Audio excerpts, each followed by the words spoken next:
Francis Scott Key is amazed and appalled by the bombardment that's going on. The absolute foundations of both Fort McHenry and Baltimore are being rocked by these 200-pound bombs that are being hurled at the fort. As the Royal Navy bombards Fort McHenry, Colonel Arthur Brooke resumes the infantry attack on Baltimore. When he comes on the position in Hampstead Hill, he is amazed at what he sees. Strongly emplaced American troops behind extensive earthworks, well armed with artillery.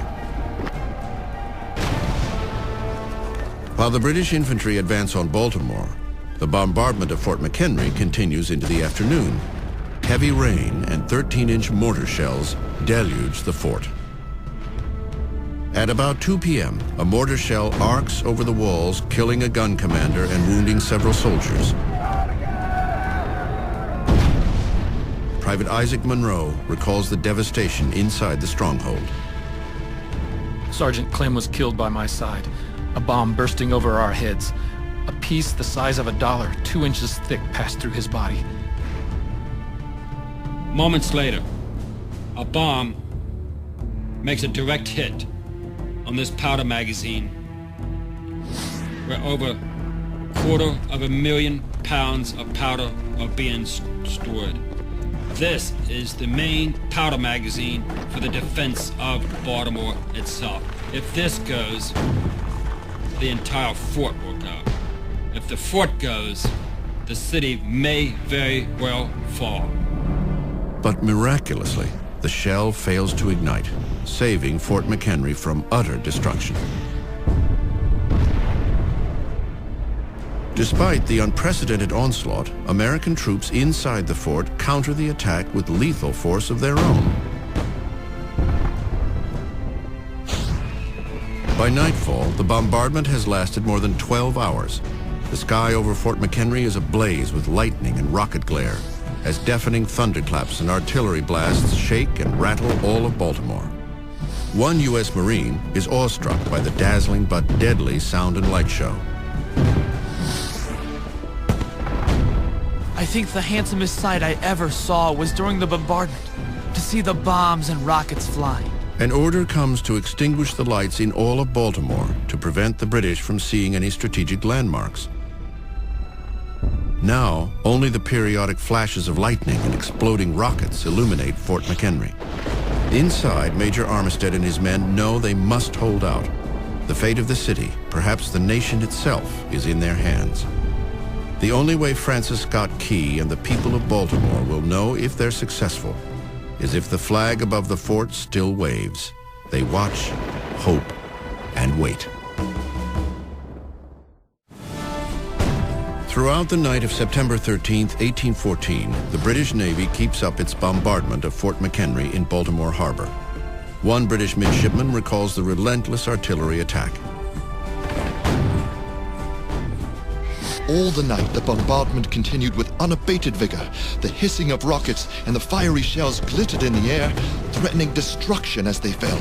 Whilst to add solemnity to this scene of devastation, the rain fell in torrents. The thunder broke in mighty peals after each successive flash of lightning. Inside the fort, with the smaller storm flag now flying above, Major George Armistead's men return fire. The only means we had of directing our fire was by the blaze of their rockets and the flashes of their guns. Those citizens of Baltimore who haven't already fled the city look on in awe and horror.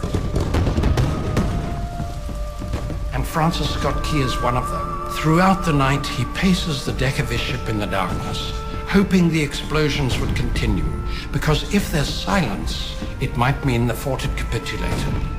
While the Royal Navy shells the fort, Colonel Arthur Brooke, commander of the British Land Force, prepares a final attack on Hampstead Hill on the edge of the city. To aid Brooke, Vice Admiral Cochrane orders a diversionary attack against the western slope of Fort McHenry with a flotilla of 20 barges armed with artillery. But the Americans don't fall for the ploy. Instead, the American artillery pounds away at the diversionary force. In the pre-dawn darkness of September 14th, Brooke makes a momentous decision. He orders a retreat back to the ships. September 14th, dawn. At 4:30 in the morning, the American gun batteries here at Fort McHenry fall silent. But the bombardment continues until 7:30 that morning by the British Royal Navy. And then after 25 hours of intense bombardment, silence covers the waters of the Patapsco River and Baltimore Harbor. That silence follows the order to stop the bombing of Fort McHenry. The nighttime flotilla operation had failed. All the while, the ragged, rain-soaked storm flag still waves defiantly over the fort's ramparts. Cochrane understands that to continue fighting is futile.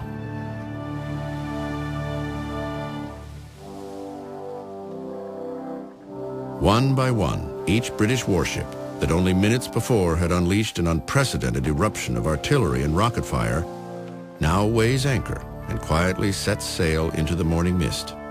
An American officer recalls the sight.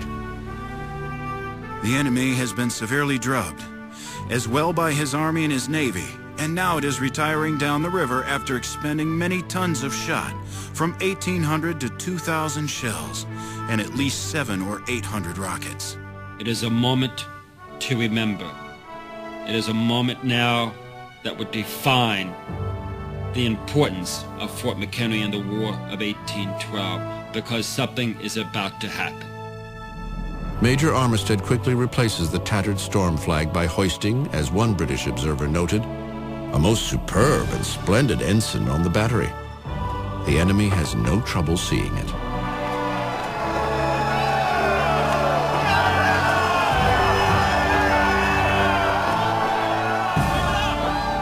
But gradually, the morning mists began to clear, and once more Key makes out the stars and stripes still flying above Fort McHenry. Never before has he looked with such reverence upon the symbol of his country.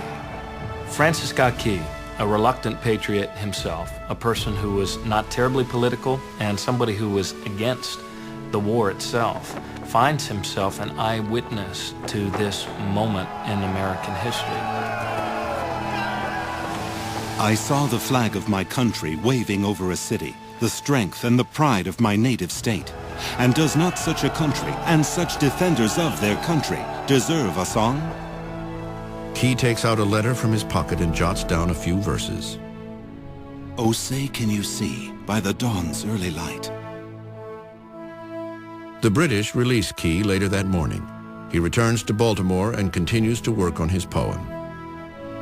What so proudly we hailed at the twilight's last gleaming. A few days after the bombardment, Key's poem, Defense of Fort McHenry, is printed on handbills and distributed throughout Baltimore. Whose broad stripes and bright stars, through the perilous fight, o'er the ramparts we watched were so gallantly streaming. The poem is put to the melody of To Anacreon in Heaven, a popular British drinking song from the late 1700s. And the rocket's red glare, the bombs bursting in air, gave proof through the night that our flag was still there. By November 1814, the song is published in Baltimore as The Star-Spangled Banner. Soon other cities publish the song and it gains popularity. Oh, say, does that star-spangled banner yet wave? Congress officially approves the song as the national anthem in 1931. Or the land of the free and the home of the brave.